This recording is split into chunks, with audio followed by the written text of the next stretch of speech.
Before we start this video, do like and subscribe to our channel and not miss on any updates. Hello dear CA final students of May 25. Trust you are doing very well. Okay, today I am going to be talking about how you should prepare for AFM subject, specifically Advanced Financial Management subject for May 25. Okay, focus is only on May 25, CA final, AFM.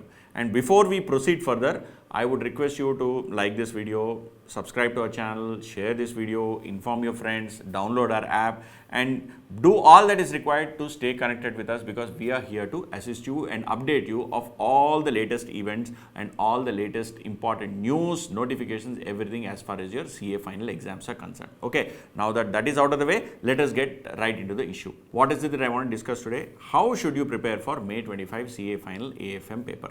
Okay, now before we get into May 25 paper, all of you should first understand how was November 24 paper. November 24 and May 24, these were the first two attempts for students with under the new syllabus with MCQs. And from November 24 onwards, MCQs are also the details are given out to all of us in public. So the question paper can be taken back, MCQs are visible and all of that. And what did we notice in November 24 paper? November 24 paper was fairly tough. Okay, it was a very good paper, well made paper with lot of mistakes. So the questions that were well made were made, questions that were not well made had some mistakes. Okay, there is a separate video, the description is given in the link, where I made on, how are the MCQs, what are their answers, and what is the suggested answers for the full November 24 paper. But it is very important for you as students of May 25 that you have an understanding of this November 24 paper. Please note, May 24 was an easy paper. I'll just explain to you. May 24 was easy, on a scale of 0 to 10, where 10 is tough and 0 is easy. May 24 was probably 3 or 4, okay, at the most. But November 24 was fairly tough. On a scale of 0 to 10, it was close to 8.5, okay. And what is going to happen in May 25? Nobody can predict, okay. But my estimate or my belief is the toughness quotient will be above 6 or around 6, okay, around 6. Why am I making this statement? What makes me, to come to a conclusion that the toughness will be around 6 or so? See, always prepare for the worst and do your best. That is first logic. Second logic is, when you look through the exam paper of November 24, 2-3 things are very apparent. First, case studies are very tricky. Case study based MCQs are tricky. Okay, they're easy, but they're not straightforward. So, not straightforward. This is first aspect. Second, a lot of us remember in old syllabus CA final SFM, everybody would say theory is 20 marks and all that. But now what is the theory component here? In November 24 paper, theory component, okay, 4 marks, 1 question. This was on, I think, dividend decision. Then 4 marks, another question on succession planning. And this also was an optional question. That is, you can either do this theory or do some other practical question. I think it was a question on MyBar and all that. Right. So, from 20 marks of theory, it has come down to hardly 4 marks of theory. So, question paper pattern is subject to change. That is, 30 marks MCQs will remain, 70 marks non-MCQs will remain. But out of those 70 or out of even those 30, how much is theory based, how much is practical based? There is no set pattern. Please remember, no set pattern. No set pattern. So, all those people doing ABC analysis, EFG analysis, HIJK analysis, all that is gone out of the window. Okay, there is no set pattern. You will get an 8 mark question there, 4 mark question here, 6 mark question there, nothing like that. They went all around. And you last time, in November 24, you had questions, descriptive questions, or rather practical questions, which were not fully done, which were not fully properly framed. Improper questions. That they may try to address it, but please note, ICA, when there are multiple people setting papers and multiple kinds of things happen, there will always a chance of 1 or 2 questions being improper, or some one particular number you having to make an assumption or a judgment. Okay, that is always there. So these are 4 things that are straight away on the face of it that are visible from November 24 paper. What else is visible? All chapters are important. All chapters important. See, they have ignored certain chapters. They have not asked questions from financial policy, corporate strategy. They have not asked questions from security analysis. They have not asked questions from risk management. They have not asked questions from securitization. There are quite a few things that they have not asked questions about. But there is no certainty that they will ask questions only from this chapter or that chapter. All chapters are important. Don't ignore any topic. Okay, any topic or chapter. See, I still say always 3 things. I don't know how many of you have noticed. First, ignore the sharp optimal portfolio.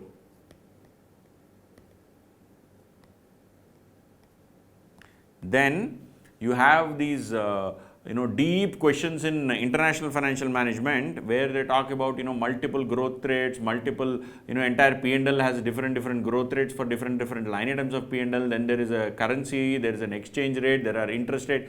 Those kind of complicated problems ignore. Complicated questions. Then third, I say in Forex, a lot of people find fate of forward contracts to be very tough because you have to remember a lot of things. Okay. This pakka 100% ignore.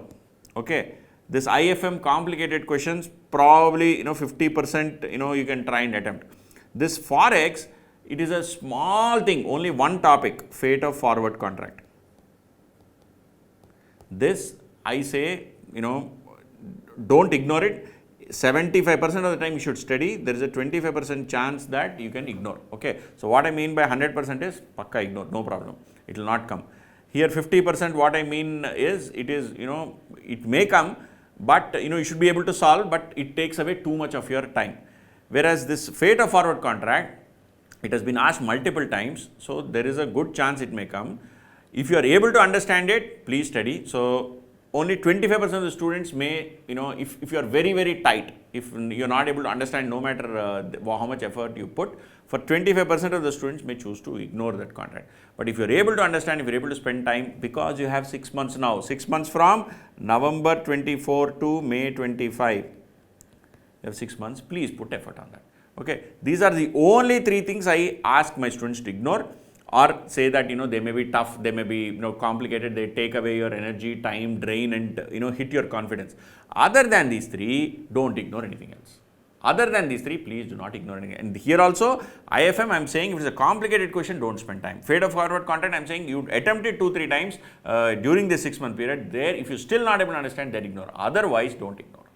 Okay, so all chapters are important, all topics are important, and theory is a bouncer completely. Okay, so these things if you keep in mind, what should you do from November 24 till May 25? What should be your plan of action now? First is, please complete full syllabus. Okay, this is first. Then attempt 3 full mocks. Okay, complete 2 revisions. Okay, and please write. Okay, please write. When I say mock, you have to write the full mock. You can't say I've just flipped through the page. You have to necessarily sit and write an exam kind of environment. Okay, so complete 2 revisions, then solve important questions. Okay, then get all your doubts cleared. So we are there to clear all your doubts. Post your query on forums on our app and we'll clear. Okay, don't have anything left out. Then finally, once you have solved all questions and got all your doubts cleared, please make own short notes. This is important from IBS perspective also. And full syllabus, theory as well as practical. Okay. This is what I want you to do in the next 6 months. Okay. Now, am I going to tell you that which day what you should study, how much you should study and all of that? No, all topics are equally important. But what are the topics with highest weightage? Usually highest weightage are Forex, then derivatives, then you have interest rate risk management plus portfolio management. These 4, please be thorough. Okay, and of course, 7th one more thing I point, focus on new topics in AFM. So, what are the new topics in AFM? You have these new topics: advanced capital budgeting decisions, then real options, question was asked in November 24. Then you have these exotic options. Then you have distressed valuation, distressed company valuation. Then you also have credit derivatives. Okay, this plus this. Focus on these 4 chapters and all the new topics. Please focus on them both from theory as well as practical questions perspective. This focus, first finish it off in the next 6 months so that you have in a comfort zone. I know, I have done 60, 70, 80 marks, I will be comfortable, thorough. Okay, and please use my P600 plus and T380 plus. These are 2 compilers that I have given out. One is a practical question compiler, other one is a theoretic questions compiler. Use all of these and start preparing. I am not going to give you a month by month, week by week, day by day plan. In this video at least. If there is more demand for that, I will make a video separately. But broad strategy, some of you would be getting leave this month, some of you would be getting leave next month, some of you would be probably getting leave in Jan. Focus on these aspects. I am repeating again, complete full syllabus, both theory and practical, attempt 3 full marks, complete 2 revisions, solve important questions, I myself give and quite a few people give, get all the doubts clear, make own short notes useful for IBS also, focus on new topics. What are the new topics? Advanced capital budgeting, real option, exotic option, distressed company valuation, credit derivatives, and focus on these chapters: forex, derivatives, interest rate risk management and portfolio management. Okay, if you do all of this, you are on the right path for your May 25 exams. You are on right path for May 25 exams. And why is it important to be on right path for May 25? Of course, you have to succeed. Also because you have to take experience from November 24 exam, which I explained are all these points. MCQs are tough, no set pattern, complicated questions, tougher paper, very little theory and all of this. Okay? So this is my advice and suggestion for all of you. In case if you have any further queries, feel free to reach out to us. We'll be more than happy to assist and study well. All the very best.